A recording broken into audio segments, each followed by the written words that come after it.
Hammaga assalomu alaykum. Yangi variantimiz Mirabad rayon, улица Chexova. Yangi новостройkadan uy. Stil luxury, hozircha endi aktual bo'layotgan remontlari. Uy 4 xonali, umumiy maydon 131 kvadrat, 132 etsam bo'ladi. Ikkita sanuzel va ikkita garderobni bor. Kirilishda mana chap qo'limizda bitta xonamiz, ya'ni kim qanaqa qilmoqchi bo'lgan bo'lsa, mana bitta hovlisida garderobni qilsa ham bo'ladi. Yoki qanaqadir kichkina dumaloq stol bilan ikkita stulcha qo'ysa bo'ladi. Bandatimizga ahamiyat bermaymiz, endi uy remontdan chiqqan. Bitta xonasi детский xonasi, kabinet qilsangiz bo'ladi. Endi farzandlaringizga qarab xonamizda. Takomanda ugovli zona qilsa ham bo'ladi.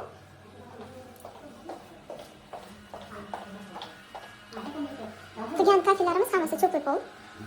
Mana zirkanli joylarimiz. Bu yangicha qilingan mebellar juda chiroyli. Mehka zona.